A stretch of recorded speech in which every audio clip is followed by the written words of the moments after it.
We just had the developer live stream and we watched all 1 hour, 48 minutes of it. So what I'm going to do for you in this video is break down all of the changes and explain to you what they said they're both going to add to the game, the Q&A that they answered afterwards, and everything you need to be aware of. Now, the most common question right off the bat is going to be getting to level 100 and experience grinding. They are changing some things related to this. And what's cool is they're actually adding in, I think, one of the most requested changes, which is that nightmare dungeons should be buffed. I myself, in my last video, actually was talking about some of the common complaints.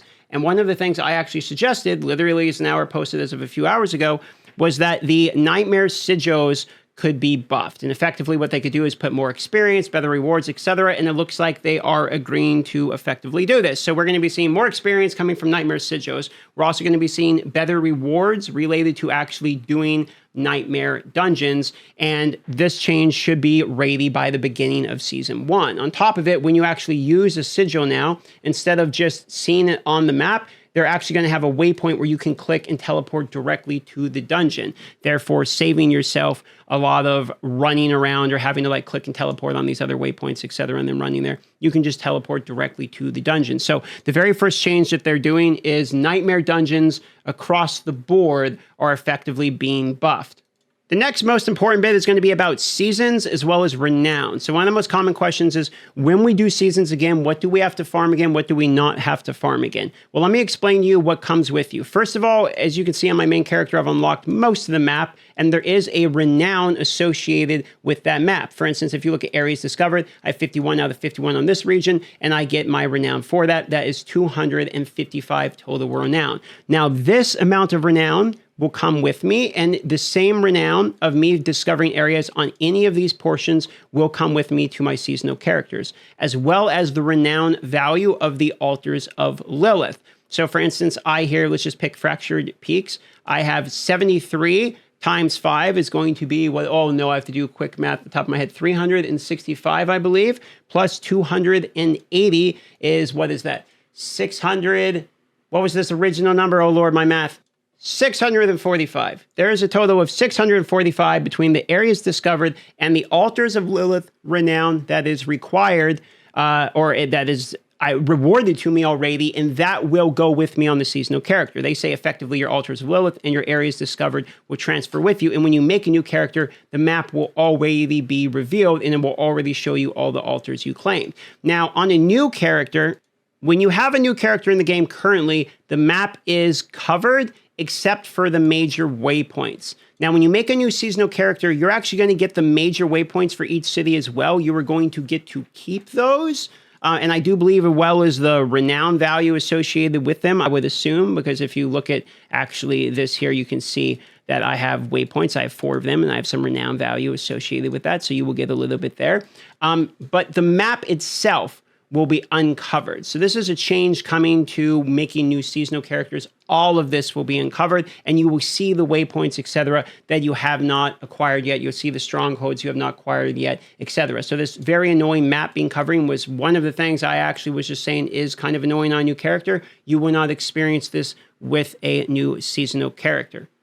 But back to the point about the renown, because you're getting the altars of Lilith and the areas discovered renown, you're going to have about the first 2 squares of these uncovered. You're still going to need to do dungeons, waypoints, strongholds if you wish to achieve these, and probably some side quests along the way. Speaking of side quests, they say it is better game design to have side quests available for people instead of just saying you have them all completed already, because we're making new characters a level 1. So sometimes we're going to be redoing dungeons to get aspects, things like that, because it's a new season, and very often the balance is going to be around whatever aspects are hot at the moment, etc.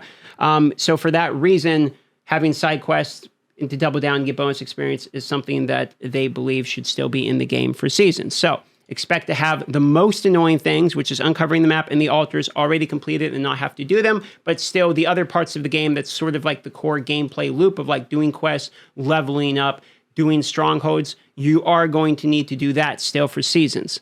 But you will have some major waypoints, the ones at the major cities, and you will have the map uncovered to see what there is to go accomplish. Next is quality of life. They've talked about some quality of life features that are coming to the game. For instance, one of the Q&A questions that was from their chat was, hey, resource generation feels kind of bad in some classes.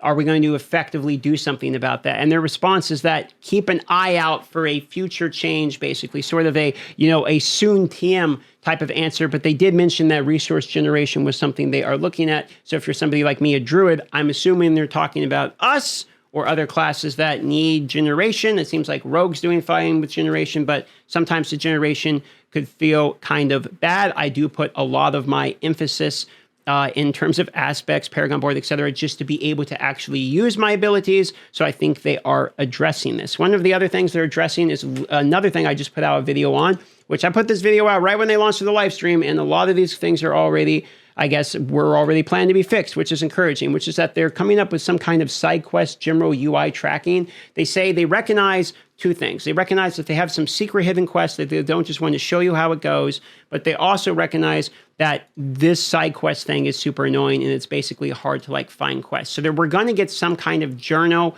or some kind of UI for the side quests.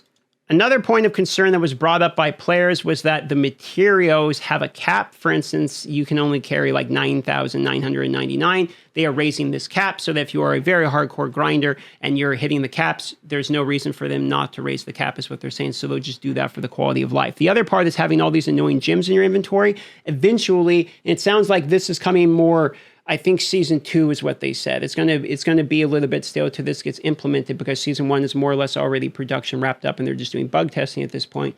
But they are going to add gems into your materials here. So now you don't have to store them in your stash, you don't have to store them in your inventory. You don't even have to worry about gem bag and organizing it. It literally just goes into your currency and you're not gonna have to worry about this. So this is probably a best case scenario if you're worried about gem storage. The next change is that scroll of escapes on hardcore characters are going to be auto use on DC. So if you have some sort of issue where you lose connection or something, these scroll of escapes are supposedly supposed to keep you alive. I'm not going to comment too much on this. I don't play a lot of hardcore. You can see I have a level 23 and that's about it. So in terms of, is this good for the health of the game? I know there's some people on both sides of the fence on this one. I'll leave that up to the hardcore community, which isn't really, I'm not really involved in as much, to be fair. But that is one of the changes that they were talking about for that.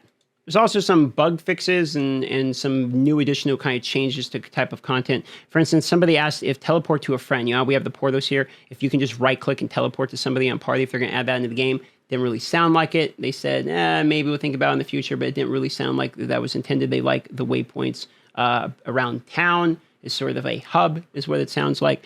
Resistances or something. A lot of you have seen Crip's video and talked about that one, about resistances not being very good. They said they are aware of this, and effectively the diminishing returns are sooner than expected, and that come into season 2, they're going to look into adjusting the way that the defenses work from resistances. So that was a common complaint that we had seen there. On top of that, we had also heard about the Druid loot being bugged. I myself have quite a bit of Barbarian uniques that continue to show up on the character. This is something that is confirmed on the live stream to be in the process of being fixed as well. However, they say keep in mind on the rare occasion you can still get unique items for other classes, but you're not supposed to be getting them like the Druid is, which is quite significantly. Other than that, there was one other change, which is ground damage and ground effects. They're going to try to make a little bit easier to see just for our own sake of our eyes. But that is the majority of the changes, ladies and gentlemen. And most of these, from what I can see, were easy W, obvious things that should be changed, and they just decided to change them, like buffing the Nightmare Dungeon experience because they nerfed the ones for the party. So I'm a fan of that. Things of not having to redo the altars and redo the whole map over again. I am also a fan of that for the seasons. We're going to have to redo some of the Renown, so it's a little bit of a give and take on that one. It's kind of more meaty in the middle. It's not all the way to what I've seen requested, but I've also seen the quality of life changes about going for the side quest journal UI tracking. I like that. Gems going to the material inventory is literally a better version of the one of us asking for it to go in the gem bag. Raising material caps, resource generation changes potentially, and then at least addressing during the live stream the resistance changes as well. It seems like they're at least mentioning most of the complaints that I'm seeing mirrored across most of the communities. So for the most part, there's a pretty decent live stream, and they addressed most of the things that we have heard discussed, complained about, and asked for today. So there you go. There's the breakdown. Thanks for watching. Consider liking, consider subscribing. See you on the next video.